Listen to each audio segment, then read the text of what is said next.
Bonjour, je suis le docteur Mounouane, cardiologue au Mali, à Bamako. Je voudrais ce matin m'entretenir avec vous à propos de la prévention secondaire de la maladie coronarienne, de syndrome coronaire aigu. Je remercie d'abord les laboratoires Argenta pour m'avoir donné cette occasion et cette opportunité. Il se trouve que la maladie coronarienne est en émergence dans nos pays, ceci du fait de l'augmentation de la prévalence du diabète, d'autres facteurs de risque comme le tabagisme, la sédentarité et la mauvaise alimentation qui est trop riche en calories. Heureusement, depuis quelques années, nous disposons dans notre pays de salles de cathétérisme qui permettent de réaliser l'angioplastie primaire à la phase aiguë du syndrome coronaire aigu, ce qui a permis de prendre en charge et de diminuer les complications de cette affection. Passé ce cap aigu, cette phase cruciale, on est confronté à la prévention secondaire qui est un volet très important. Il nécessite cette prévention secondaire une articulation autour de quelques points. Le premier, c'est la réadaptation, la remobilisation du patient. Ceci passe par une activité physique modérée, adaptée aux conditions physiques du patient lorsqu'il est stable. Donc on peut retenir l'activité physique adaptée aux conditions du patient. Ceci comprend quelques éléments comme la marche, ou bien si le patient peut la natation, ou bien la bicyclette, l'appartement, ainsi de suite. En tout cas, il est important que le patient bouge, qu'il commence à se mobiliser un tout petit peu. Le deuxième élément, c'est les mesures hygiéno-diététiques qui passent par, dont la base est le régime méditerranéen, qui a fait ses preuves dans de nombreuses études.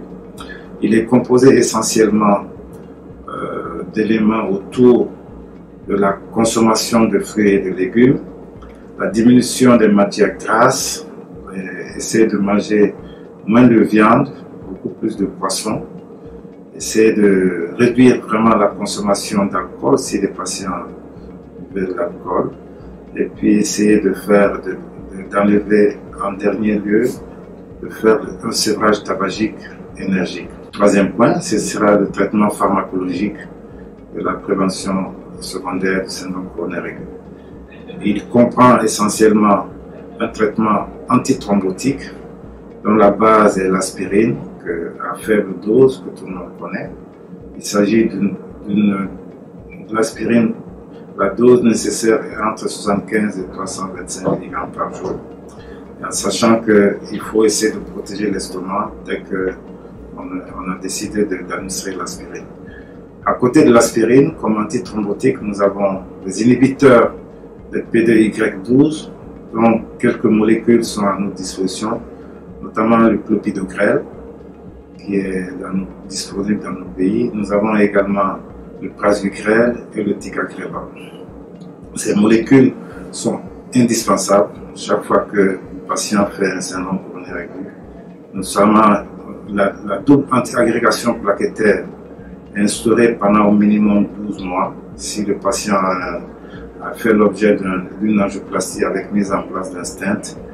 On a tendance de plus en plus à réduire la durée de cette double antiagrégation plaquettaire et arrêter finalement l'un des deux antiagrégats plaquettaires comme les inhibiteurs de PDY12.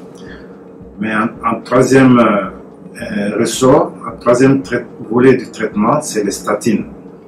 Les statines qui ont démontré leur efficacité dans la réduction importante de la mortalité cardiovasculaire sont la base du traitement. Il faut savoir que parmi les statines, deux sont les plus puissantes, notamment la torvastatine, qui est donnée à une dose relativement forte en post-infarctus à 80 mg par jour, ou bien la rosuvastatine entre 20 et 40 mg par jour. Ces deux molécules permettent d'obtenir une réduction de plus de 50% du LDL cholestérol, qui est l'élément déterminant. C'est pour ça qu'ils sont recommandés en première intention. Surtout chez les patients qui sont diabétiques, il faut essayer de leur donner des doses assez fortes. Le troisième volet du traitement, c'est le traitement du diabète. Comme je venais de le dire, c'est un facteur de risque majeur qui est très important dans notre pays. Vous savez très bien que dès qu'un patient est diabétique, qu'il a fait une maladie coronarienne, c'est un patient à très haut risque. La base du traitement du diabète, c'est la metformine, la vieille molécule metformine qui a démontré son innocuité et son efficacité. Mais en plus de ça, il faut savoir qu'il y a de nouvelles molécules qui peuvent être nécessaires. Dans les dernières recommandations, on a démontré qu'on peut utiliser les inhibiteurs de SGLT2, qui sont des molécules dont la place dans la prévention de l'insuffisance cardiaque chez les patients diabétiques qui ont fait une maladie coronarienne est assez établie. Et d'autre part, ils ont un pouvoir hypotenseur. Le deuxième élément, deuxième phase d'antidiabétique, c'est les agonistes des récepteurs GLP1 qui sont également des médicaments de première intention dans la prévention secondaire chez les patients qui sont diabétiques. En troisième lieu, nous avons les inhibiteurs d'enzymes de conversion, en tout cas les bloqueurs du système rénine-angiotensine, qui ont une place de choix dans la prévention secondaire chez les patients qui sont coronariens. On sait très bien que l'insuffisance cardiaque est une complication fréquente de la maladie coronarienne. Pour ce faire, nous disposons essentiellement de bêta-bloquants, qui sont des éléments, des molécules très importantes, parmi lesquels nous avons les bêta-bloquants indiqués dans l'insuffisance cardiaque. Il y en a 4 essentiellement. Nous avons le métoprolol, nous avons le bisoprolol, nous avons également le carvedilol et le nebivolol. C'est des médicaments qui sont très importants, qui permettent de réduire la mortalité, la mort subite qui peut survenir très souvent après un syndrome coronaire aigu. Maintenant que nous disposons de salles de cathétérine et que l'angioplastie est réalisée assez tôt dans beaucoup de pays, on a tendance à réduire un peu la durée de traitement des bêta-bloquants. Après un certain nombre d'années, on peut essayer de diminuer un peu leur utilisation.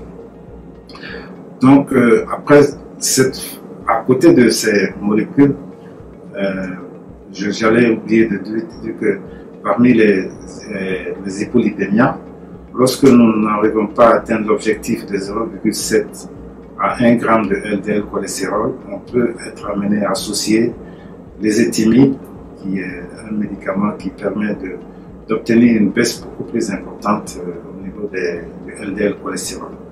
Et à côté de ces deux molécules, nous avons également les inhibiteurs de PCSK9 qui sont des médicaments injectables qui ont démontré une baisse très importante à travers des essais cliniques assez marquants, je voulais dire, et qui ont permis de réduire la mortalité cardiovasculaire de façon importante. Donc, essentiellement, nous avons d'autres molécules qui peuvent être utilisées, notamment chez les patients qui font une complication à type de fibrillation atriale.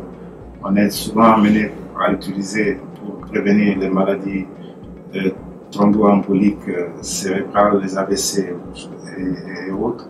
On peut être amené parfois à associer des anticoagulants oraux directs. Dans ces cas-là, on est obligé d'utiliser parfois soit les anticoagulants oraux directs seuls, ou bien si c'est nécessaire, d'utiliser les petites doses de ces anticoagulants oraux directs, parmi lesquels nous pouvons retenir le rivaroxaban, l'apixaban, le dabigatran. Et pour ces molécules-là, quand il s'agit de prévenir les accidents vasculaires cérébraux chez les patients qui font fibrillation atriale, on est amené parfois à donner de petites doses d'anticoagulants oraux directs. Enfin, il faudrait savoir que les dernières sessions de la Société européenne de cardiologie ont permis d'établir la place importante du traitement anti-inflammatoire, notamment la colchicine, qui a démontré son efficacité chez les patients qui présentent un syndrome coronaire, une maladie coronaire stable, et un syndrome coronaire chronique. Donc, ce médicament, la colchicine, qui est un anti-inflammatoire, a permis de réduire les accidents, les événements cardiovasculaires, de même que la mortalité. Donc je voudrais essentiellement mettre l'accent sur quelques points qui peuvent résumer la prévention secondaire, notamment l'activité physique, le contrôle des facteurs de risque, essayer de prendre le traitement antithrombotique, le traitement antihypertenseur, la prise en charge du diabète. Sur tous ces points-là, il y a eu de nouvelles innovations et de progrès très importants. Donc, de plus en plus, les maladies coronaires sont mieux prises en charge dans nos pays avec tout ce dont nous disposons. Même si nous n'avons pas tout cet arsenal-là, nous avons une bonne partie pour permettre de prolonger et l'espérance de vie aux patients. J'espère avoir fait le tour de cette prise en charge et je suis ravi d'avoir partagé ces quelques moments avec vous. Je vous remercie pour votre attention.